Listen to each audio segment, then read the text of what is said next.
지극히 높은 주님의 낮이 성소로 들어갑니다. 세상의 신을 벗고서 주 보좌 앞에 엎드리리. 내 주를 향한 사랑과 그 신뢰가 사그러져 갈 때 하늘로부터 이곳에 장막이 덮이네. 이곳을 덮으소서.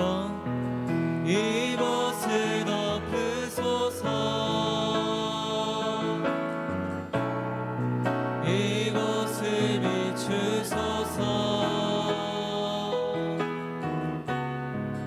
내 안에 무너졌던 모든 소망 다 회복하리니. 아멘. 이곳을 지나소서.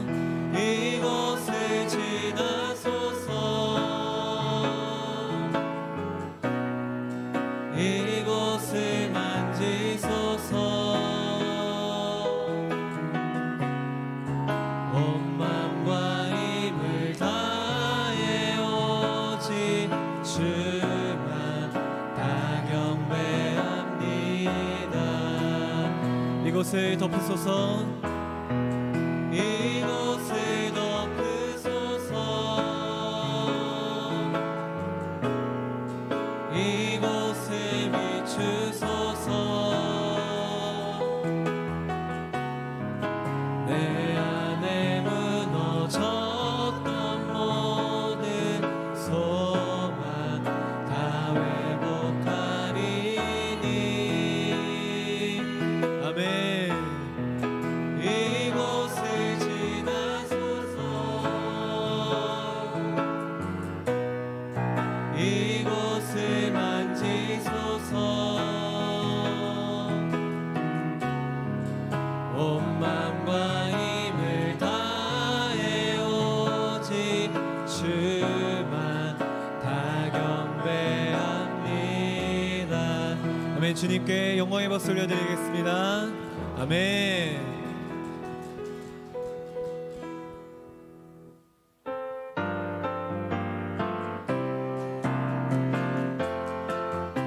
찬반가운 성도 다 이리 와서 베들레헴 성 안에 가봅시다. 저 구유에 누이신 아기를 보고 엎드려 절하세. 엎드려 절하세. 엎드려 절하세. 구주 나셨네.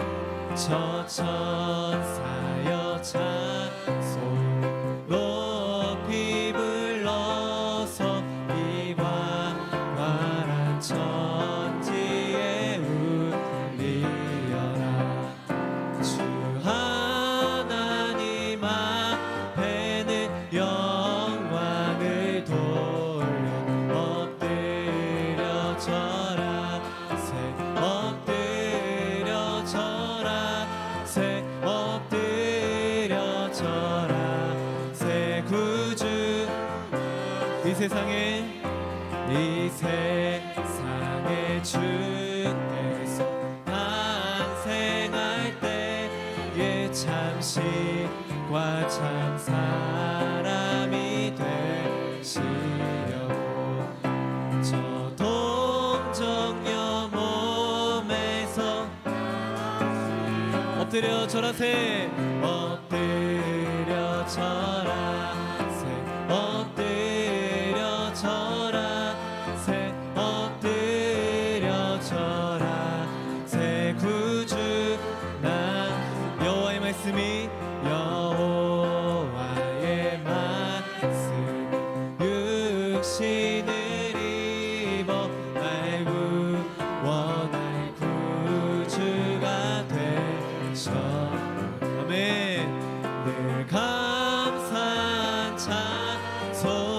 주 앞에 엎드려 절하 엎드려 절하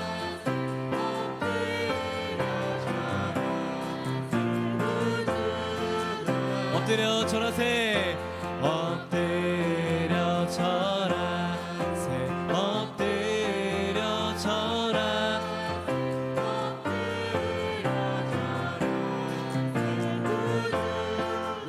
성도여 다 함께 성도여 다 함께 할렐루야 아멘 주 찬양하여라 할렐루야 아멘 주 보좌 앞에서 택하신 은혜를 다 찬송하여라 할렐루야 만문을 열어라 만문을 열어라 할렐루야 아멘 온 하늘 울려라 할렐루야 아멘 인도자 되시며 친구가 되신 주 그 사랑 끝없다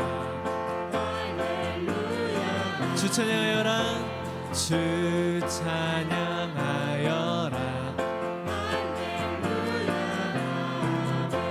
찬양은 끝없다 할렐루야 아멘 거룩한 집에서 주 은총 기리며 늘 찬송 부르자 할렐루야 거룩한 집에서 거룩한 집에서 늘 찬송 부르자 할렐루야 아멘 아멘 주님께 박수로 영광 돌리겠습니다 아멘 자리에 앉아서 찬양하도록 하겠습니다.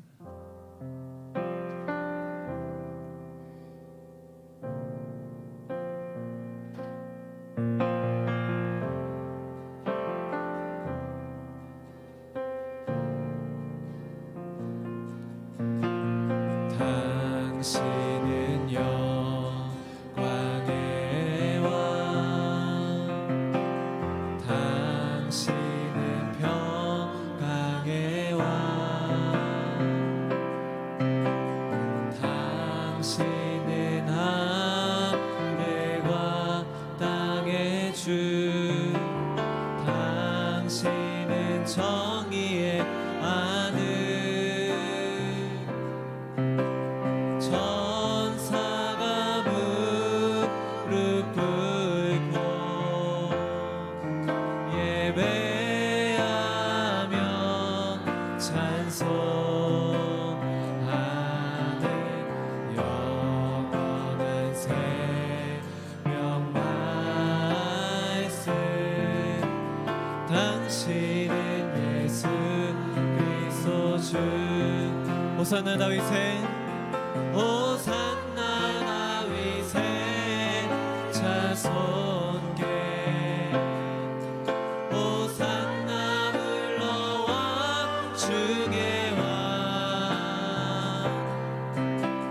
높은 하늘에 영광은 예수 주 메시아네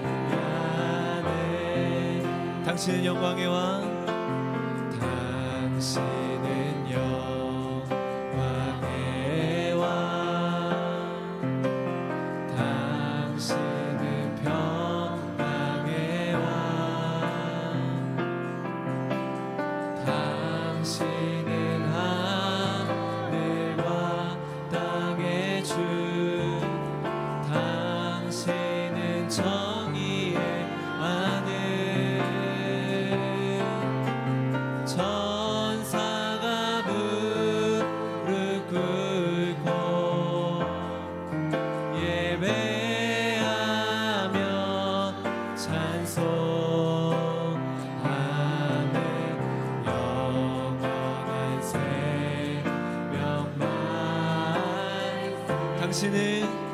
당신은 예수 그리스도 주. 아멘. 호산나 다윗의 호산나 다윗의 자손께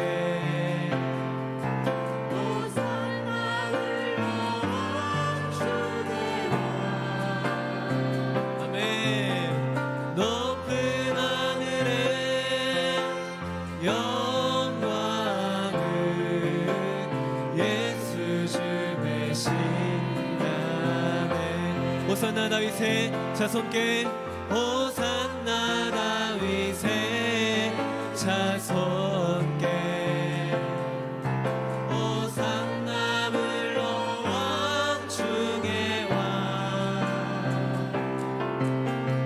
높은 하늘에 영광은 예수 주 되시나네. 구원하심이 보좌에 앉으신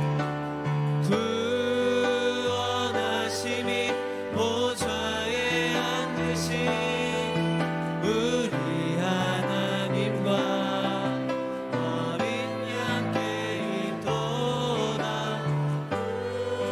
구원하심이 보좌에 앉으신 우리 하나님과 어린 양께 있도다. 구원하심이 보좌에 앉으신 구원하심이 보좌에 앉으신 우리 하나님과 어린 양께 있도다.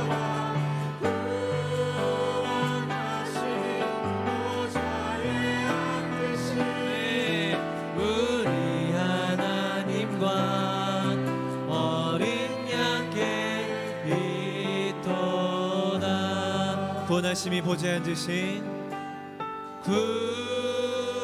구원하심이 보좌에 앉으신 우리 하나님과 어린 양께 있도다. 구원하심이 보좌에 앉으신 우리 하나님과 어린 양께 있도다.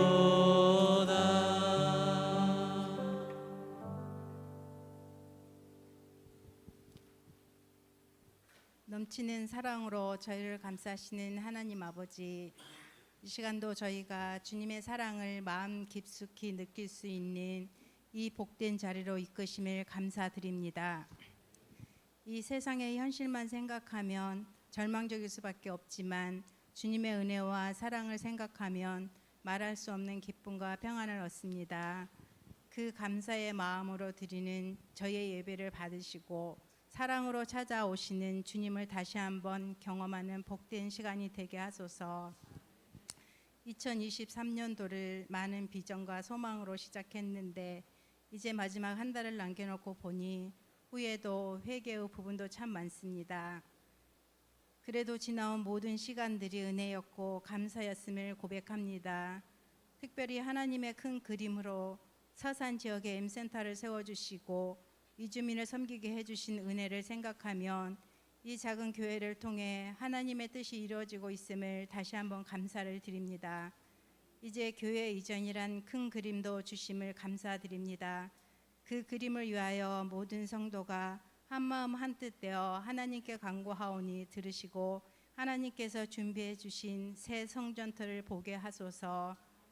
추수 때가 가까웠지만 추수할 일꾼이 없다고 안타까워하시는 주님의 음성을 외면하는 저희들이 되지 않도록 늘 깨어있게 하시고 저희들의 시선이 세상이 아닌 하나님을 바라보게 하소서. 아직도 전쟁 중에 있는 나라들의 주님의 개입하심으로 하루속히 전쟁이 종식되어 안타까운 희생자가 더 이상 생기지 않도록 도와주시고 그 땅들이 하나님이 주신 평화가 임할 수 있도록 은혜 내려 주소서.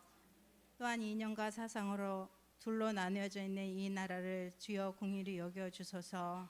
하나가 되어도 힘든 시기에 한 채 양보도 없이 당리 당량에만 치중하고 있는 정치권에 내년 총선에는 하나님을 두려워하고 민생의 어려움을 돌보는 하나님의 일꾼들이 선출되므로 이 나라가 다시금 회복되어지고 차세대들이 마음 놓고 뛰어놀며 청년들이 꿈과 비전을 펼치는 하나님의 나라로 회복되어지게 하소서.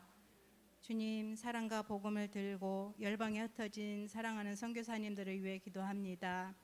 환경, 언어, 물질, 생명의 위협까지 상상도 할 수 없는 어려움에 놓여 있을 주님의 종들을 지켜주셔서 땅끝까지 복음을 전하실 때에 모든 돕는 손길들을 허락하셔서 귀하신 선교사님들을 통해 모든 민족이 하나님을 알게 하소서.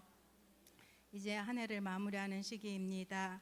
세상적 분주함을 쫓지 않게 하시고 차분함으로 지난 시간들을 돌아보게 하셔서 교회적으로 있을 여러 가지 행사들을 위해 또한 기도하며 준비하길 원합니다.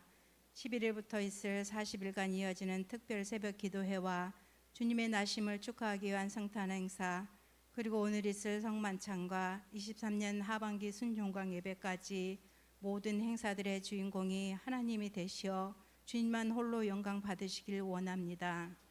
이 시간 말씀을 전하실 임용성 담당 목사님을 붙드시사 성령의 권능으로 채워주셔서 영적 육적으로 질병의 고통과 고난 속에 있는 지체들이 말씀을 듣는 가운데서 저희들의 심령들이 반응함으로 힘과 위로와 은혜를 경험하는 시간이 되게 하소서.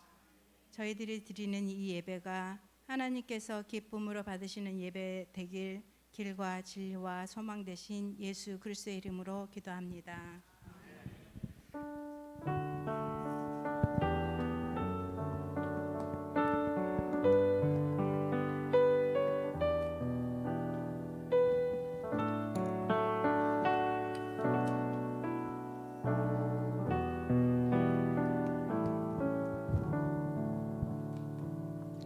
할렐루야.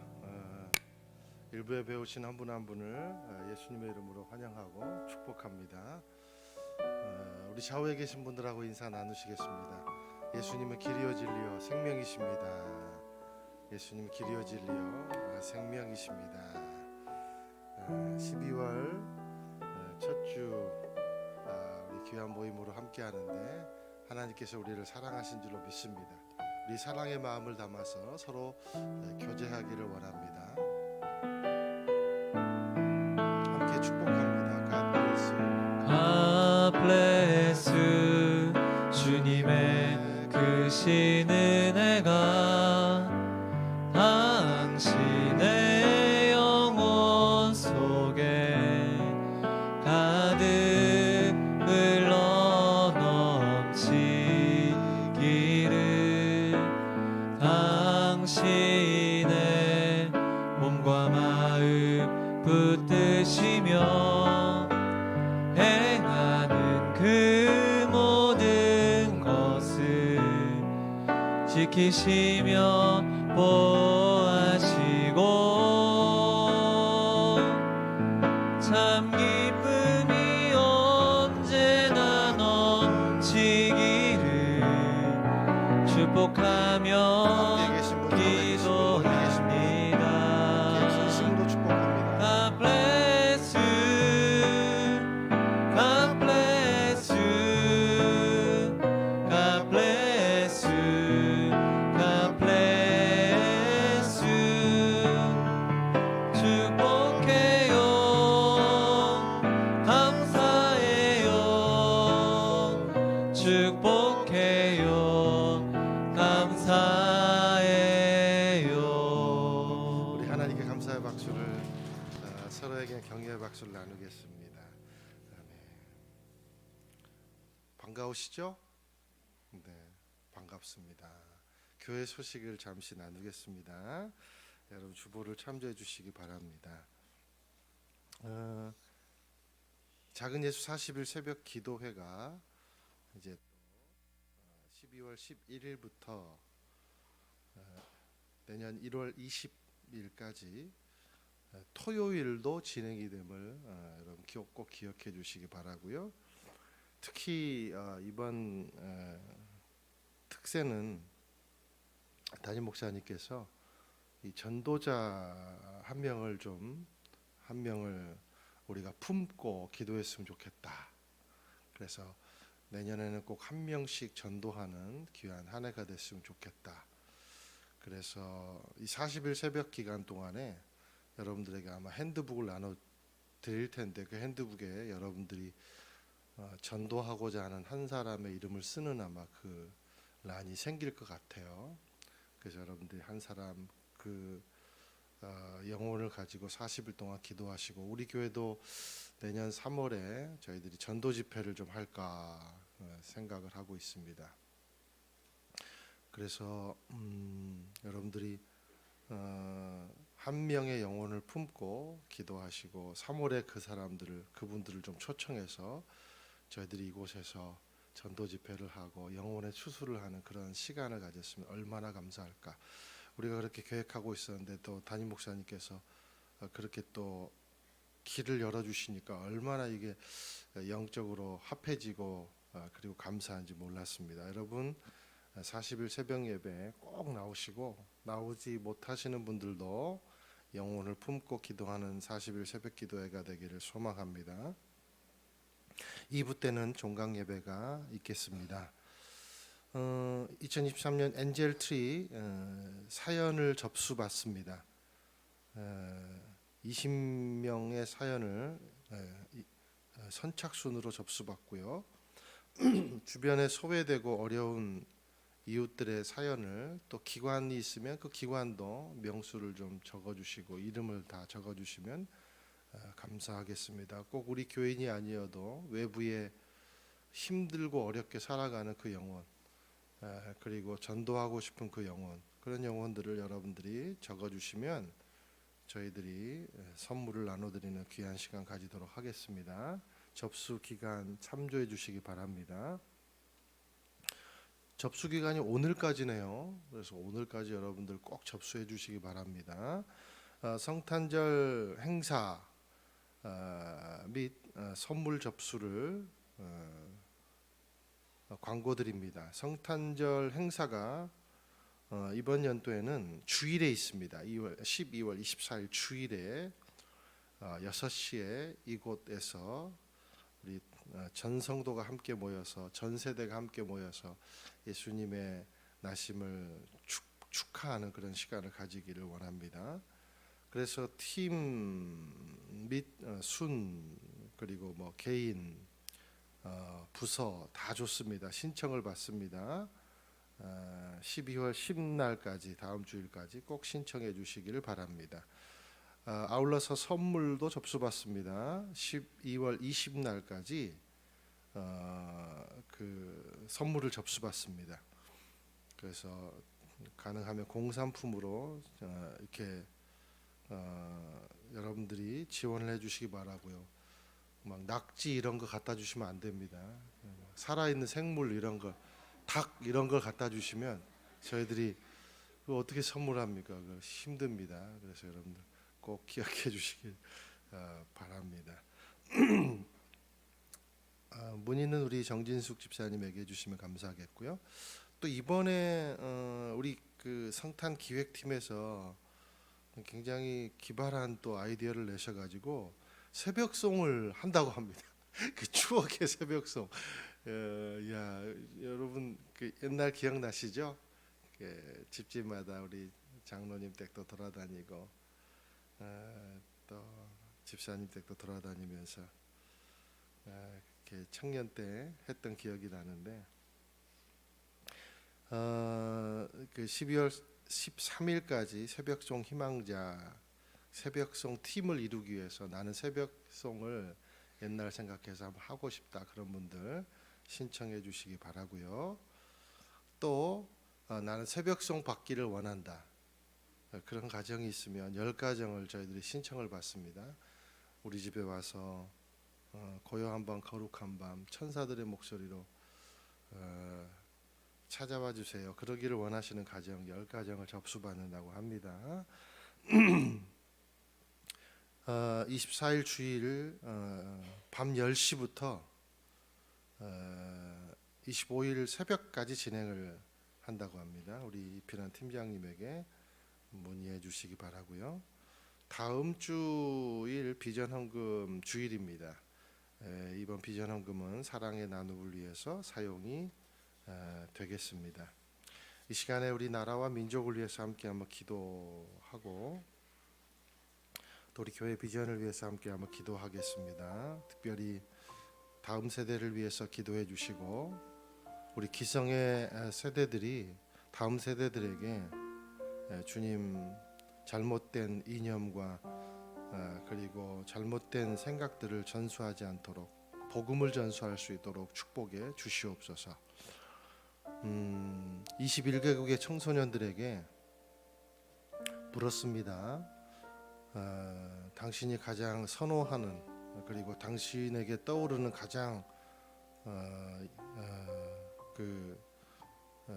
중요한 키워드가 뭔가 그렇게 물었는데 동남아 유럽을 비롯해서 많은 청소년들은 1순위가 가족이라는 단어가 떠올랐다고 합니다.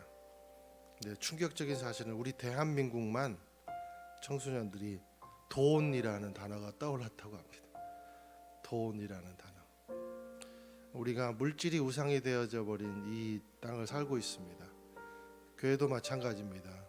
교회도 하나님이 주신 꿈보다는 세가 늘어나고 그리고 자본이 축적되는 그런 일에 집중하고 있는 교회들이 많습니다.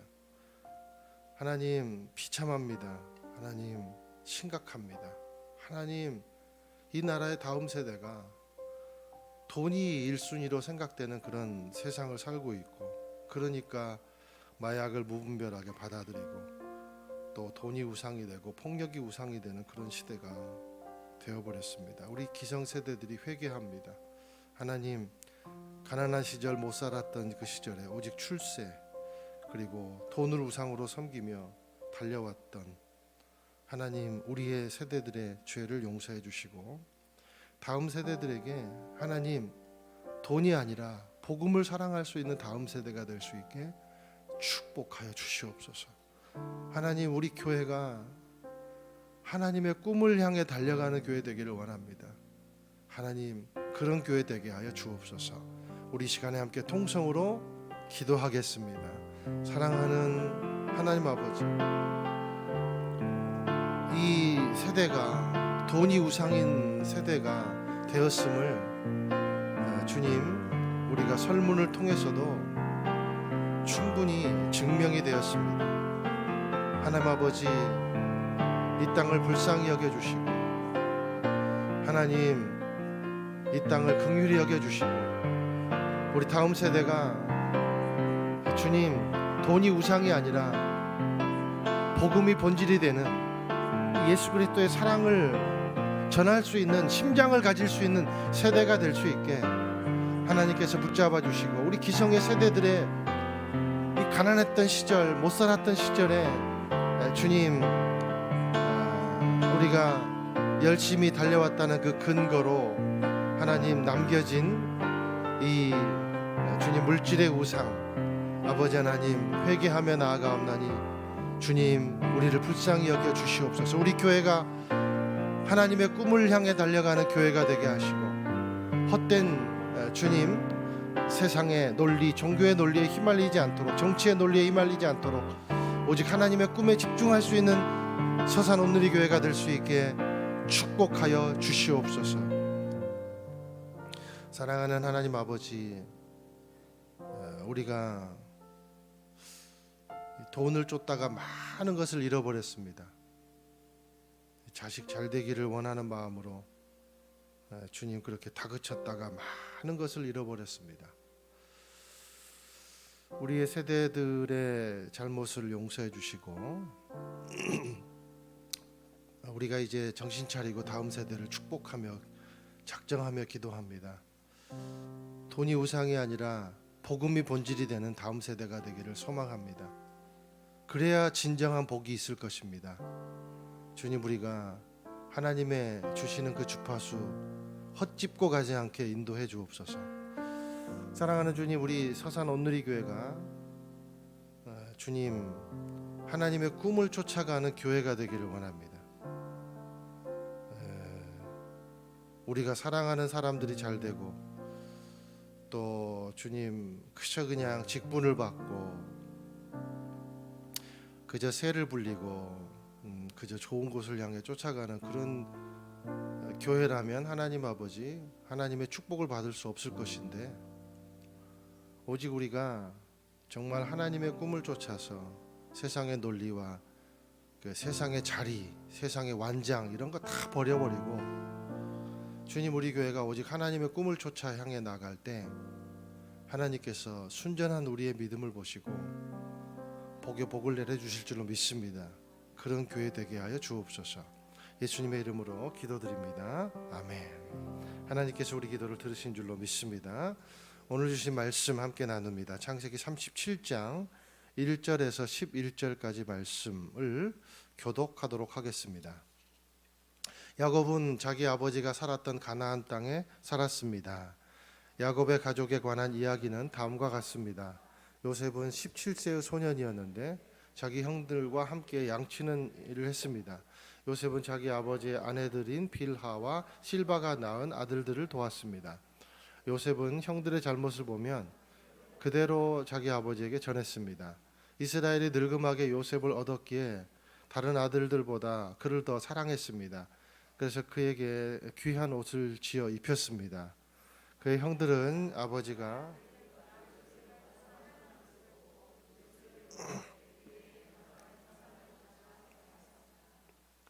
한 번은 요셉이 꿈을 꾸고 그것을 자기 형제들에게 말했습니다. 그 때문에 그들이 요셉을 더 미워했습니다.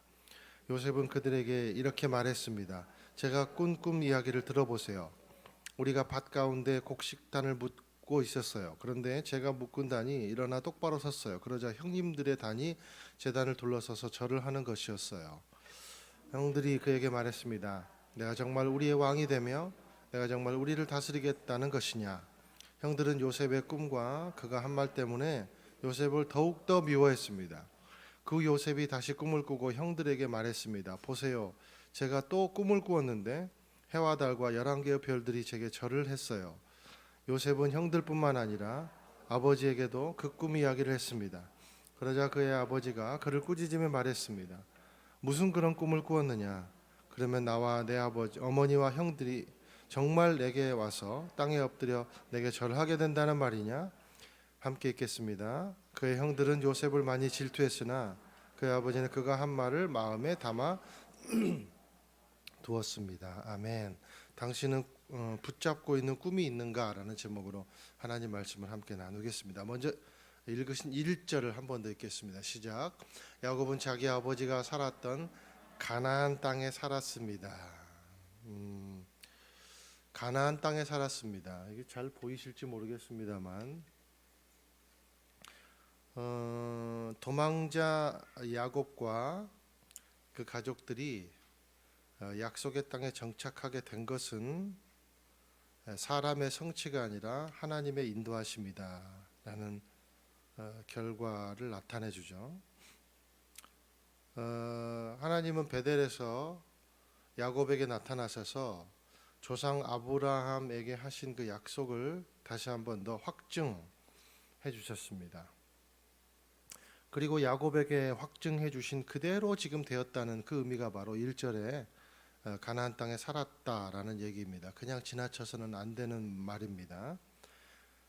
자, 이것을 엄밀히 따지면 이제 가장 밑에 지도에 보면 세일이라는 곳이 나올 거예요. 그 모압과 암몬 지역에 가까운 곳. 자, 엄밀히 따지면 이 땅은 오히려 외형적으로나 세력상으로 볼 때도 형 에서가 거주해야 맞습니다. 그러나 에서는 일찌감치 모압과 암몬 지역에 가까운 그런 세일 쪽에 그가 거하게 되었습니다. 자, 이것을 통해 우리가 알 수 있는 것은 뭐냐면 하나님의 약속은 인간의 힘과 이성을 뛰어넘어서 역사하신다. 하나님의 약속은 인간의 힘과 이성을 뛰어넘어서 역사하신다. 저희들이 일부 끝나고 이것을 좀 다 복사를 해가지고 우리 다 나눠주셨으면 좋겠어요. 그리고 일부 성도님들도 다음 주에 이렇게 남겨놓을 테니까 하나씩 가져가시면 좋겠습니다. 저게 한눈에 나와 있거든요. 아브라함과 야곱의 경로가 한눈에 나와 있어서 여러분들이 창세기를 묵상하는데 굉장히 도움이 많이 될 겁니다. 저는 이제 저게 이제 그 도란노에서 나온 그 바이블 그 아트라스라는 책이 있어요. 55,000원짜리 책인데 아주 오래전에 비싸게 주고 구입해가지고 잘 쓰고 있어요. 거기서 출처한 건데 여러분 나눠드리도록 하겠습니다. 중요한 것은 뭐냐면 하나님의 약속은 인간의 힘과 이성을 뛰어넘어서 역사하신다는 거죠. 인간의 힘과 이성은 하나님의 약속을 절대로 능가할 수가 없습니다. 절대로 능가할 수가 없습니다. 저와 여러분이 하나님의 약속에 기대는 신앙이 얼마나 위대한 신앙인가를 경험하게 되기를 예수님의 이름으로 축원드립니다. 2절 이제 읽겠습니다. 시작. 야곱의 가족에 관한 이야기는 다음과 같습니다. 요셉은 17세의 소년이었는데 자기 형들과 함께 양치는 일을 했습니다. 요셉은 자기 아버지의 아내들인 빌하와 실바가 낳은 아들들을 도왔습니다. 요셉은 형들의 잘못을 보면 그대로 자기 아버지에게 전했습니다. 자, 야곱의 가족에 대한 이야기가 나오는데 이제 드디어 37장에서부터 오늘 야곱의 11번째 아들인 요셉을 가장 먼저 소개하고 있습니다. 자, 그의 나이가 이제 17세 소년으로 소개하고 되고 있는데 이 요셉이 성경에 보니까 자기 아버지의 아내들인 빌하와 실바가 낳은 아들들을 도왔다 이렇게 기록을 하고 있습니다. 자, 요셉은 그 형제, 그러니까 이복 형제가 아니라 자기 친형제가 베냐민이란 막내 이외에는 다 이복 형들이었어요. 전부 다 배다른 그런 가족이었다는 거죠. 근데 그 배다른 형들과 함께 양치는 일을 했다고 이제 기록을 하고 있는 것이죠. 3절 또 읽겠습니다. 이스라엘이 늙음하게 요셉을 얻었기에 다른 아들들보다 그를 더 사랑했습니다. 그래서 그에게 귀한 옷을 지어 입혔습니다. 자, 요셉은 라헬에게서 낳은 아들입니다. 이스라엘, 그러니까 야곱이 가장 사랑하는 아내인 라헬에게서 낳은 아들이고 더군다나 아주 늙음하게 이 요셉이라는 아들을 낳았습니다. 그리고 이제 라헬을 사랑하는 가장 사랑하는 아내인 라헬은 이제 이미 죽고 이 땅에 없습니다. 그러니 얼마나 사랑했겠습니까? 그래서 그에게 채색 옷, 그러니까 그 귀한 옷, 채색 옷을 지어서 입혔습니다. 그런데 여기 2절에 보니까 자기 형들과 함께 양치는 일을 했다고 하는데 아마도 요셉은 이렇게 채색 옷을 입고 그 형들과 함께 양들을 쳤을 거예요. 채색 옷을 이제 요즘 우리말로 쉽게 한번 이해해 본다면 색동옷, 뭐 그렇게 한번 이해해 봐도 되겠습니다. 색동옷, 그렇게 이해를 해도 되겠습니다. 여러분, 이 색동옷이 작업복입니까? 아니면 그 뭐죠, 명절복입니까? 그렇죠. 채색 옷은 절대 작업복 아니에요. 근데 이 당시에 작업복은 소매가 없고 그리고 발목까지 오는 그런 바지가 아니라 거의 반바지 형태의 옷이에요. 근데 채색 옷은 소매가 있어요. 소매도 있고 그리고 발목을 덮는 거예요. 아주 너무 예쁜 옷이죠. 형들은 그러니까 쉽게 얘기하면 나시 입고 반바지 입은 채로 양치는 일을 했는데 요셉은 지금 턱시도를 입고 형들과 함께 이제 양치는 일을 했다는 거죠. 이 턱시도 입고 양을 제대로 쳤는지도 의심스러워요, 그죠? 자, 이것만 봐도 형들에게 미움을 사기에 너무 충만한 조건을 지금 아주 잘 갖추고 있습니다. 아버지가 벌인 일이죠. 그런데 요셉의 성품을 봐서는 그가 굉장히 옷만 그렇게 입었을 뿐이지 나름대로 굉장히 노력을 했다는 것을 알 수 있어요. 요셉의 인생을 보세요. 요셉은 굉장히 정직하고 부지런하고 성실한 사람입니다. 그리고 천진한 사람이에요. 그래서 야곱은 요셉이 자기 형들과 양을 치고 돌아올 때면 누구에게 시선이 꽂혔겠습니까? 그토록 사랑하는 요셉에게만 오롯이 시선이 꽂혔을 거예요. 발에 먼지도 떨어주고 아이고, 고생했다 안아주고 막 진짜 애지중지 그냥 막 옷도 다시 막 새로 갈아입혀주고 형들을 핀잔하면서 막 그랬을 거예요. 앞으로 굳은 일은 형들한테만 맡기고 너는 흉내만 내도 된다. 그렇게 말했을 거예요. 그리고 열외를 아마 시켜줬을 거예요. 근데 열외를 시켜줘 아마 조금 더 거리가 멀거나 자기 시야에서 좀 멀어지면 반드시 열외를 시켜줬을 거예요. 그 근거가 14절이에요. 14절을 보니까 형들이 다 잘 있는지 양들은 어떤지 보고 와서 내게 알려다오. 그죠? 열외 시켜줬다는 거예요. 채색 옷만 입힌 것이 아니라 형들이 일할 때 너는 쉬어라 했던 거죠. 하필이면 요셉도 성격이 순진하고 순수하고 천진하고 그냥 그렇게 자기가 하고 싶은 얘기 그냥 사랑을 너무 많이 받으니까 그냥 다 그렇게 그냥 하는 거예요. 순수한 마음으로. 그리고 게다가 정직하기까지 합니다. 얼마나 좋은 성품이에요. 그래서 2절에 보니까 요셉은 형들의 잘못을 보면 그대로 자기 아버지에게 전했습니다. 이게 고자질이라는 표현보다는 그냥 좀 본 그대로를 너무 정직하고 천진하니까 너무 순수하니까 그냥 이제 전했다는 거죠. 그래서 이 야곱은 의심이 많잖아요. 의심이 많고 두려움이 많은 존재니까 사람을 잘 믿지 못하는 야곱은 이제 그 정보를 요셉이 가져다 준 정보로 아마 형들을 은근히 다그치고 아마 그랬을 거예요. 그 가정의 한번 분위기를 상상을 해보시기 바랍니다. 우리가 속고 그리고 속이는 속임당하고 또 속이고 그런 인생은요 사람을 잘 못 믿어요. 그래서 늘 프락지를 심습니다. 아픈 거예요. 그리고 그 한 사람을 선택해서 그 사람에게만 또 집중합니다. 왜냐고요? 불안하기 때문에. 그래서 라헬이 그 선택한 대상이고 자기 불안감을 그리고 그 자기의 어떤 사랑을 줄 수 있는 자기가 온전히 믿고 신뢰할 수 있는 그리고 그 대상이 바로 요셉이었다는 거죠. 자, 턱시도를 입은 요셉은 아버지 야곱으로부터 엄청난 사랑을 받았습니다. 싸고 돈 거죠. 그럼에도 불구하고 우리가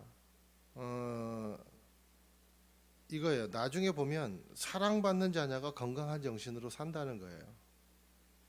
여러분 자녀를 많이 사랑하게 되기를 축원드립니다. 사랑 많이 받고 자란 자녀가 회복 탄력성도 좋고 그리고 문제 앞에서 금방 일어나요. 기죽지도 않아요.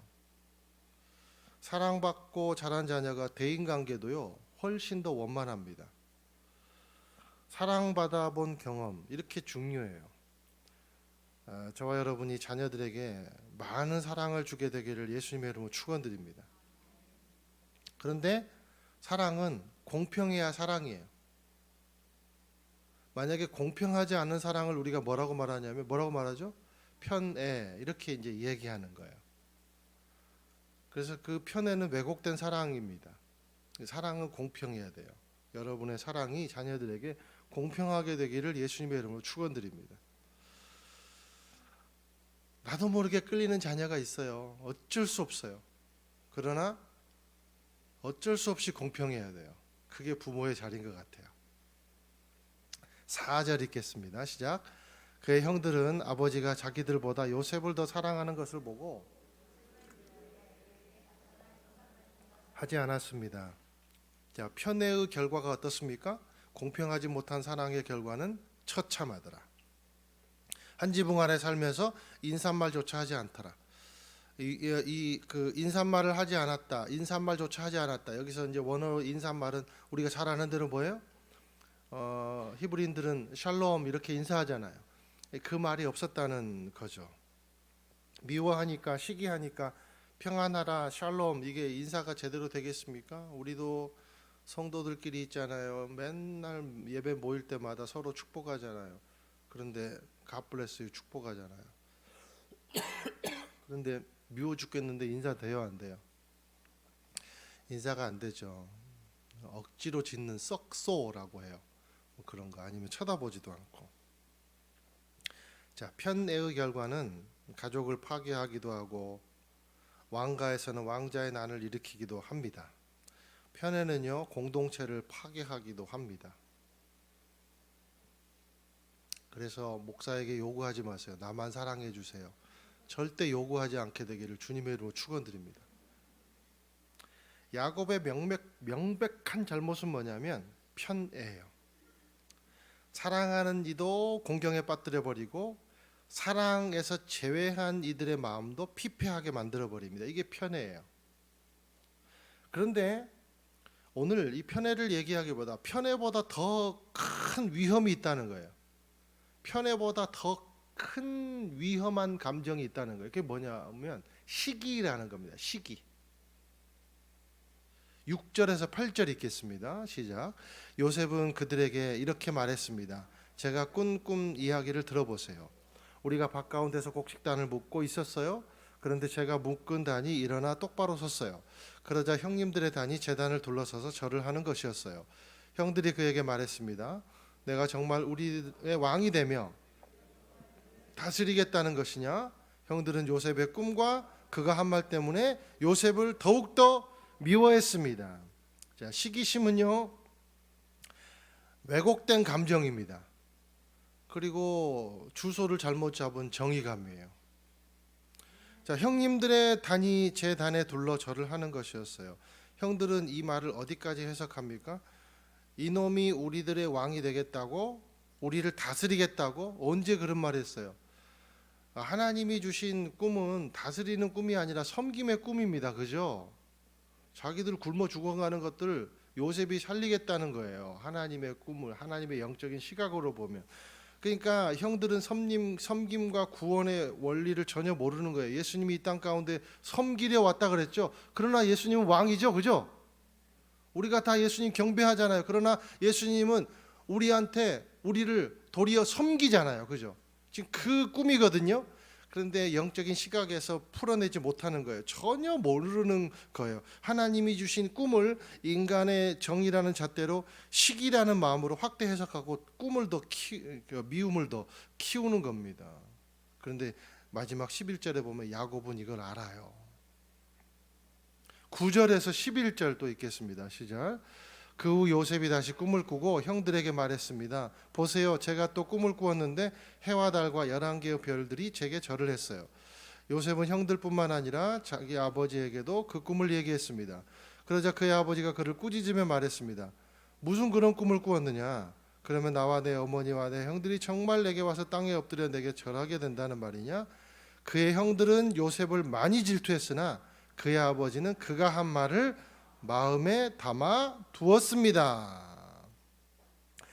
자, 시기를 가진 이는 질투를 키워서 요셉을 죽이려 했고, 사랑을 가진 이는 요셉이 한 말을 그 당시에는 이게 무슨 말이냐 했지만 다시 해석을 합니다. 영적으로. 그래서 마음에 담아둡니다. 이것을 통해 우리가 알 수 있는 것은 뭔가? 시기심은 편애보다 더 큰 죄더라 라는 거죠. 시기는 편애보다 공동체를 더 크게 파괴합니다. 시기는 어떤 상황에서든지 정당화될 수 없어요. 왜냐하면 시기는 죄입니다. 죄. 시기는 성령이 주는 마음보다 자기 안에 있는 감정을 더 극대화시켜, 부정적인 감정을 극대화시켜서 자기가 왕이 되려는 그런 폭탄을 제조하는 공장을 만드는 것과 같아요. 마음의 공장. 시기는 남녀노소를 불문하고 가난한 자와 부한 자를 불문하고 나타납니다. 오히려 박사끼리 앉아 있을 때 시기심 더한 거 아세요? 연예인들끼리 앉아 있을 때 더 열등감 더 센 거 아시죠? 시기는 남만 죽이는 게 아닙니다. 시기는 자기도 죽입니다.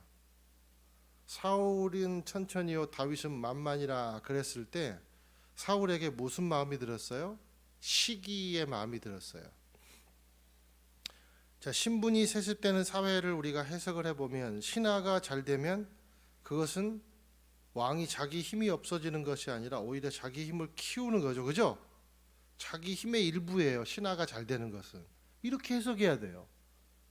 그런데 시기라는 마음이 드니까 어때요? 지가 왕이 되겠다고 이런 마음이 든 거예요. 이 형들에게 든 마음이나 사울에게 든 마음이나 똑같은 거죠. 그러니까 요셉을 죽이려고 자기 친동생을 굴에다 묻어버리잖아요. 그죠? 구덩이에다 묻어버리잖아요. 얼마나 잔인합니까? 시기가 이런 거예요. 다윗을 시기했을 때 사울이 정신병이 듭니다. 여러분, 시기가 심해지면 정신병 듭니다.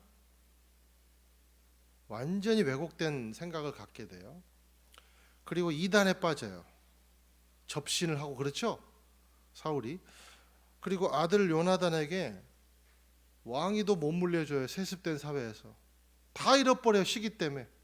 그리고 자기도요 수치스러운 죽임을 당합니다. 수치스러운 죽음을 맞이해요. 멸망하는 거예요. 이게 시기의 결과예요. 여러분, 시기는 죄입니다. 가인이 아벨을 시기 질투했을 때 아벨을 죽였습니다. 그 대가로 가인 자신도 평생 두려움에 떨며 살아야 됐고 떠돌이 신세로 살아야 됐고, 그렇게 하다가 예수님도 못 믿고 죽는 멸망당하는 그런 그 후손들도 다 저주받는 후손이 된 거예요. 시기예요. 시기. 여러분, 그냥 넘어가지 마세요. 자, 아마데우스라는 영화를 우리가 보면 모차르트를 시기해서 그를 독살하려 했던 그 살리에르라는 그 사람이 나오잖아요. 그런데 사실 살리에르라는 사람은 그 당시에 음악계 1인자였대요. 모차르트보다 살리에르가 훨씬 더 그 두각을 나타내고 존경받는 사람이었대요. 그런데 뭐 때문에 독살하려 합니까? 시기심 때문에. 유명한 얘기가 있어요. 그 프로이트 아시죠, 여러분? 정신분석의 학자 1인자, 그죠? 정신분석의 1인자 프로이트. 그런데 그 제자가 칼 융이라는 사람이거든요. 그 칼 융이 너무나도 빠르게 성장을 하고 추격을 해오니까 이 그 정신분석을 하는 1인자인 이 프로이트가 칼 융을 축출해 버립니다. 쫓아버려요. 시기. 우리는 시기를 정의로 포장합니다. 그러나 시기의 근거는 정의가 아닙니다. 시기의 근거는 무서운 자기사랑의 결과요, 지극히 과도한 인정 욕구가 시기에서 나온다는 거예요. 교회 공동체도요, 시기 때문에 무너집니다. 내가 저 자리에 있어야 되는데, 내가 좋아하는 사람이 저 자리에 있어야 되는데, 목사와 부목사와의 관계, 순장과 리더십과의 관계, 시기 때문에 망하는 교회가요 한두 군데가 아니에요. 여러분, 그런 교회 경험하고 오신 분도 계시죠? 시기는, 자, 잘 들으세요. 시기는 남이 은혜 받는 것을 견디지 못합니다. 그 시기예요. 그 못 견딤을 정의라고 포장하고 인과응보라고 포장을 해요. 그래서 시기는 잘 포장한 죄고 깨끗이 씻은 오물통과도 같아요. 씻어봤자 오물통이라는 거예요. 시기가 그런 거예요. 여러분, 오해하지 마세요. 제가 시기라는 것을 지금 다루는 거예요. 시기하지 않으면 뭐 그런 우리가 이런 것 여러분 자신한테 적용 안 해도 됩니다. 그러나 내가 시기하는 마음이 있었다면 이것을 적용해야 되는 거예요. 자, 여러분 보세요. 더 글로리라는 영화 아시죠? 저도 정주행을 해가지고 그냥 그런 그 드라마는 처음으로 내가 정주행해서 봐버렸어요. 아내랑 같이 이제 그 아내랑 같이 정주행을 해서 이제 봤는데 너무 재밌더라고요. 근데 더 글로리라는 영화가 엄청난 인기를 끈 게 뭡니까? 인과응보의 극치를 보여주잖아요. 만약에 더 글로리라는 영화가 왕따를 당했던 그 친구들이 다 그냥 회개를 해버려요. 그리고 그 왕따 당한 친구가 죽을 때까지 왕따 당하면서 드라마가 끝난다 그러면 그 인기 없었을 거예요. 시청률 1위 못 찍습니다. 제가 장담해요. 못 찍어요. 왜냐하면 우리의 마음속에 있는 것들 해소 못 해주니까. 저는요, 성경에서 아직도 이해되지 않는 예화가 있어요. 그 가장 거북하게 생각하는 예화 중 하나가 뭐냐면 마태복음 20장이에요. 근데 마태복음 20장에 무슨 얘기가 나오냐면 포도원 주인이 하루에 한 데나리온을 주기로 그렇게 공포를 하고 일꾼을 기용하는데 이른 아침부터 일한 사람들이 잠시 뒤에 온 뭐 3시, 6시, 9시, 뭐 11시에 온 사람들과 똑같은 일당을 받는 겁니다. 여러분 이게 이해돼야 안 돼요? 여러분은 이해되는 영성을 갖고 있지만 난 솔직히 좀 이해 안 돼요. 저는 솔직히 설교자이기 때문에 그냥 그 본문을 하나님의 편에서 해석하고 설교는 하지만 속으로는 이해가 안 됩니다. 인간의 편에서 생각하고 합리적인 편에서 생각을 해보고 이성의 편에서 생각을 하기 때문에 이해가 안 돼요. 그런데 또 이해가 되는 터닝 포인트가 있었어요. 그것은 뭐냐면 그런 이해가 안 되는 내 마음과 생각을 객관적으로 들여다보면 객관적으로 내 마음속을 들여다보니까 뭐가 있냐면 공정을 가장한 심각한 시기심이 있었다는 것을 발견했어요. 공정을 가장한, 합리를 가장한 내 안에 심각한 이익이가 있었다는 거죠. 시기가 있었다는 거예요. 그래서 반대로 생각해 봤어요. 반대로. 그러면 반대로 한번 뒤집어 보자. 만약에 내가 오후에 왔고 다른 사람들이 오전에 왔다면 그것은 나에게 엄청난 큰 은혜가 아닌가? 그죠? 반대로 뒤집어 보면. 그런데 시기심이 그 생각을 가로막는 겁니다. 나는 정의롭고 남들은 정의롭지 않다는 거예요. 그래서 반대로 생각할 수가 없는 거예요. 그런데 반대로 생각해 보면 우리가 그 사람이 3시에 그리고 9시에 이렇게 온 사람들이 그 사람이 여기까지 온 그 은혜를 받는 과정은 고스란히 생략해 버린다는 거예요. 그러니까 그냥 타인이 은혜 받는 것 자체가 싫은 거예요. 타인이 은혜 받는 것 자체가 싫은 거예요. 근데 여러분 기억하세요. 하나님은 늘 순서를 뒤집는 분이시다. 창세기가 가르쳐 주는 게 그거죠. 그것을 인정해야 시기심의 문제가 풀립니다. 정의를 앞서는 힘은 은혜더라. 합리를 앞서는 힘은 은혜더라. 그런 사실을 인정할 때 비로소 내 몫이 있게 되는 거예요. 사랑하는 여러분, 그러므로 저와 여러분이 시기를 당한 분이 있습니까? 그러면요, 은혜 앞에 엎드리세요. 그리고 정의보다는 겸손해지시기를 예수님의 이름으로 축원드립니다. 왜냐하면 둘 다 정의 앞세우면요 사단 납니다. 사단 나요. 따지고 들고. 그러나 내가 시기를 당했다고 생각하면 나는 우선 겸손해지세요. 그게 방법입니다. 내가 누군가를 시기하고 있다? 그러면요 자신을 살펴보세요. 내가 이렇게 화를 내고 역정을 내고 시기하는 이유는 과연 정당한 화인가? 정당한 역정인가? 정당한 부르짖음인가? 꼭 돌아보시기를 바랍니다. 그리고 겸손하게 은혜 앞에 무릎 꿇어야 돼요. 그래야 비로소 문제가 풀려요. 왜냐하면 시기는 죄이기 때문에.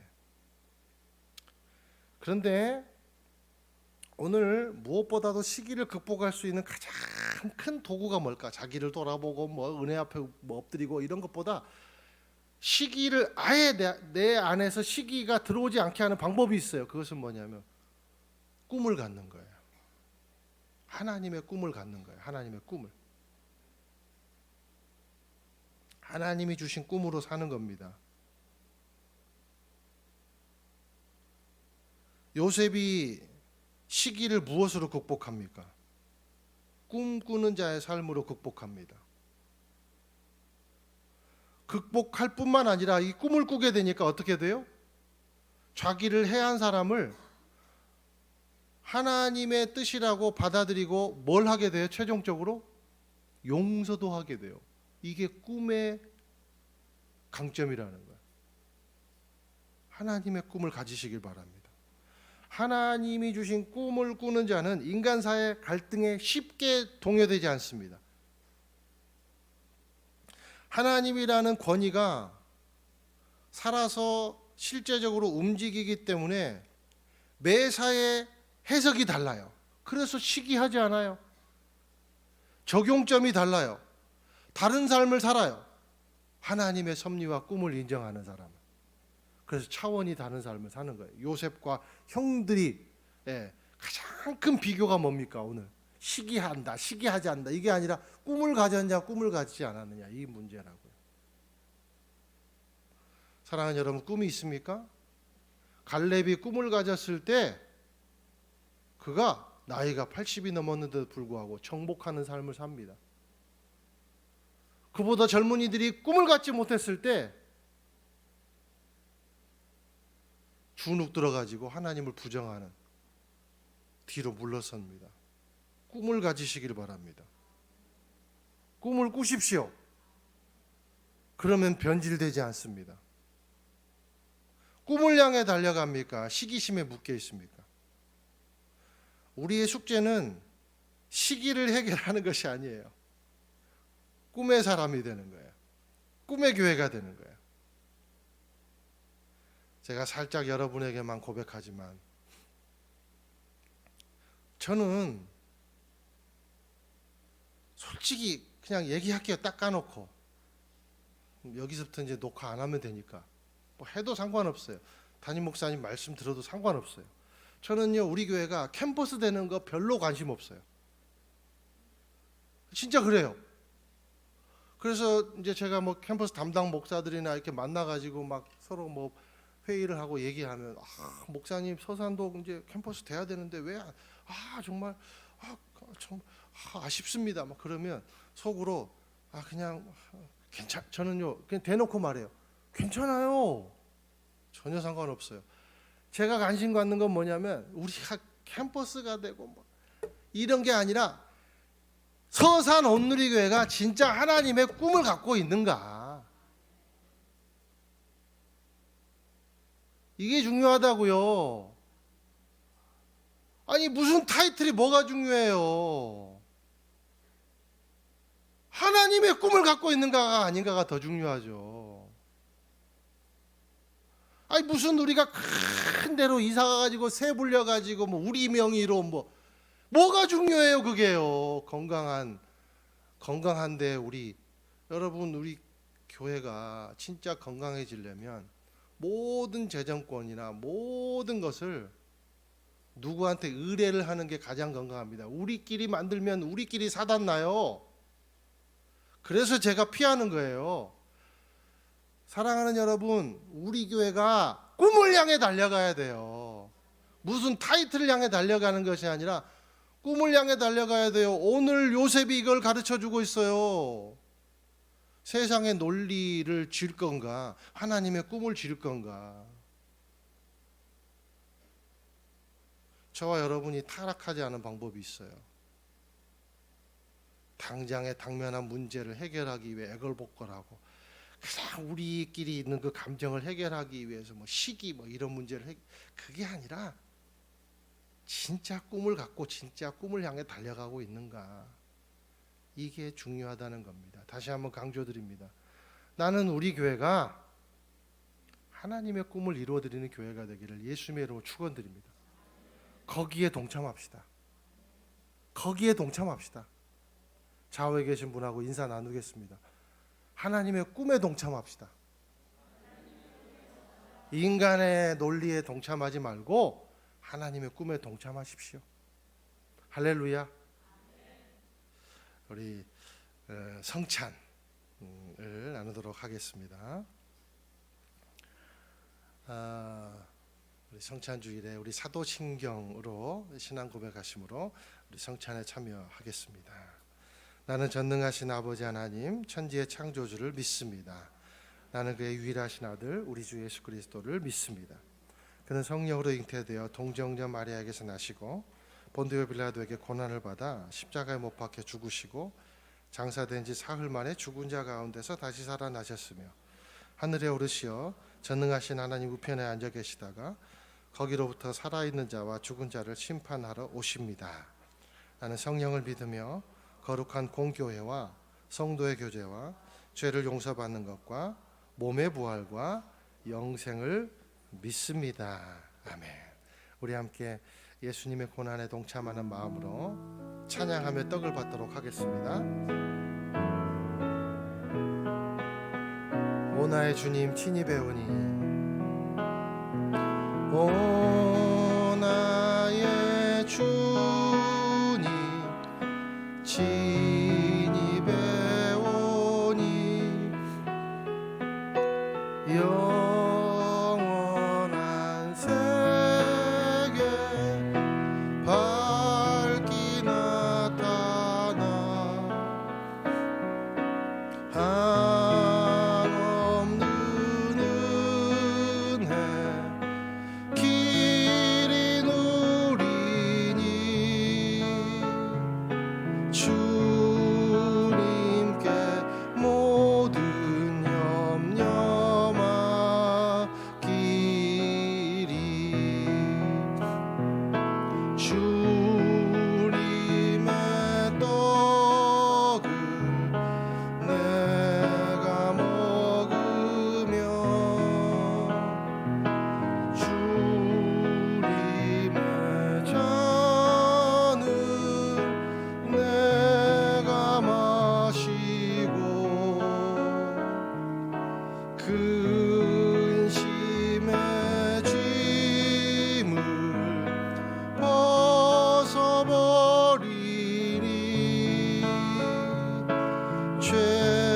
죄사함 받아 내 맘 새롭다. 예수께서 잡히시던 밤에 빵을 들고 감사하며 말씀하셨습니다. 이것은 너희를 위해 주는 내 몸이니 이 예를 행해 나를 기념하라. 성찬은 우리가 하나님의 공동체가 되었음을 고백하는 시간이 성찬의 시간입니다. 그리고 성찬의 시간은 예수 그리스도가 우리의 죄를 씻기시고 우리가 예수님과 연합한 관계가 되었다는 사실을 공적으로 그리고 개인적으로 고백하는 그런 시간입니다. 주님과 함께 세례를 받고 주님과 함께 죽었고 주님과 함께 살았음을 고백하는 그런 시간입니다. 그러므로 그것을 인정하는 사람만이 이 세례의 떡을 그리고 잔을 마실 수가 있는 것입니다. 예수님이 우리를 위해 떡을 들어서 축사를 하십니다. 찢기신 몸을 상징합니다. 그리고 우리를 위해 몸 찢기신 놀라운 사랑의 섭리와 은혜를 상징합니다. 우리가 이 은혜를 받아들였으니 감사하게 되기를 축원합니다. 사랑하는 주님, 감사합니다. 하나님이 우리에게 은혜를 주셔서 우리가 거룩한 하나님의 은혜에 연합하는 사람이 될 수 있도록 축복해 주심을 감사드립니다. 주여, 이 은혜를 늘 묵상하고 이 은혜를 늘 누리는 존재들이 될 수 있게 축복해 주옵소서. 예수님의 이름으로 기도드립니다. 아멘. 우리 깨어서 함께 동참하시겠습니다.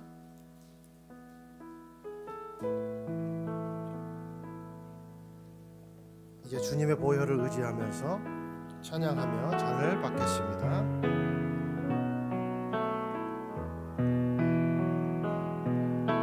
주의 보좌로 나아갈 때에 어떻게 나가야 할까? 나를 구원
십자가에 보여 십자가에 보여 완전하신 사랑 힘입어 나아갑니다. 십자가에 보여 완전하신 사랑 힘입어 예배합니다. 예수께서 식사 후에 또 잔을 들어 말씀하셨습니다. 이 잔은 내 피로 세운 새 언약이니 이해를 행해 나를 기념하라. 저와 여러분이 들고 있는 이 잔은 예수님의 흘리신 피를 상징합니다. 이 피가 나의 마음을 그리고 이 피가 나의 인생을 새롭게 함을 믿습니다. 하나님 아버지, 주님이 꿈꾸신 그 꿈을 꾸기를 원합니다. 우리 교회가 나의 인생이 요셉처럼 하나님이 주신 그 꿈을 가지고 살아가기를 원합니다. 그래서 시기가 우리에게 들어올 틈이 없고 분열이 우리에게 들어올 틈이 없는 그런 교회, 그런 아버지 삶이 되기를 원합니다. 하나님 인도하여 주옵소서. 우리 통성으로 함께 이 시간에 기도하겠습니다. 사랑하는 하나님 아버지, 우리 인생이 꿈을 갖게 되기를 원합니다. 나이를 불문하고 하나님의 꿈을 꾸고 하나님의 꿈을 사랑하고 하나님이 주신 건강한 의식을 가지고 하나님 아버지여 살아가기를 소망합니다. 주님 인도하여 주시옵소서.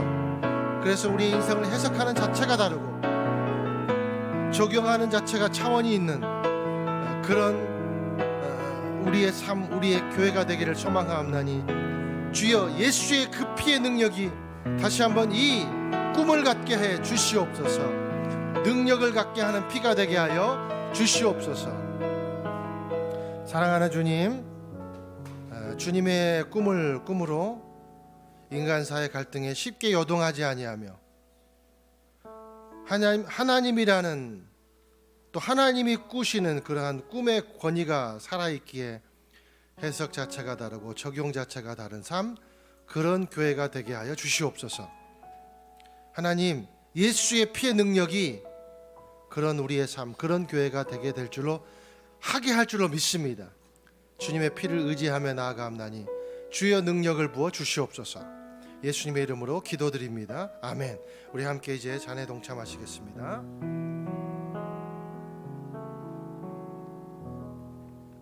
성찬의 은혜가 함께하는 축복된 주일이 되기를 소망합니다. 이따 함께 일어나셔서 봉헌 찬양 드리며 주 앞에 나아가시겠습니다.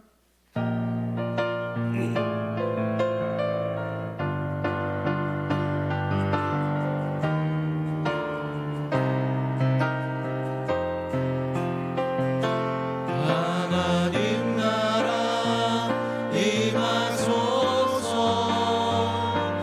영광과 존귀 능력과 위엄 놀라운 사랑의 기적의 하나님 지금 이곳에 오소서. 하나님 나라 임하소서. 영광과 존귀 능력과 위엄 놀라운 사랑의 기적의 하나님 지금 이곳에 오소서. 주님의 높고 위대하심을 내 영혼이 찬양하네.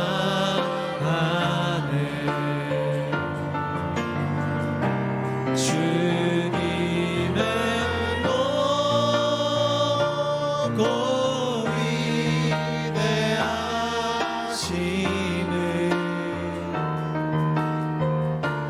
내 영혼이 찬양하네.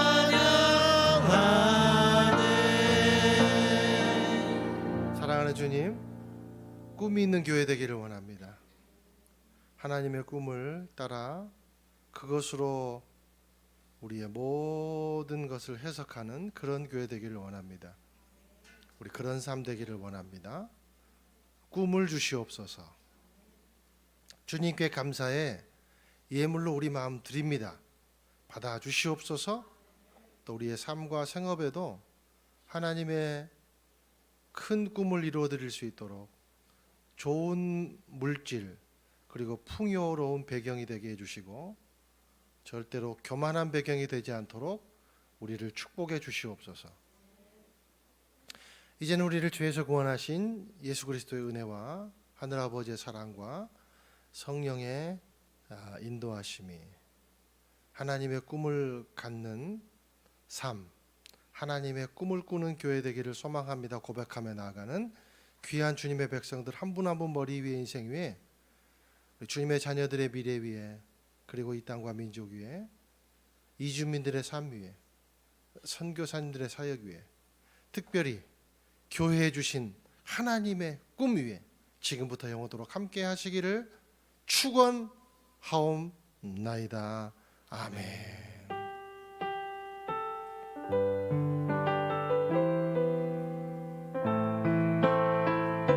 다 함께 살아계신 하나님의 이름을 찬양합니다. 살아계신 주 나의 참된 소망 걱정 근심 전혀 없네 사랑의 주네 갈 길 인도하니 내 모든 삶의 기쁨 늘 충만하네. 우리의 삶을 꿈의 길로 인도하신 하나님께 감사와 영광의 박수 올려드립니다. 아멘. 예배를 마쳤습니다. 하나님이 주신 꿈으로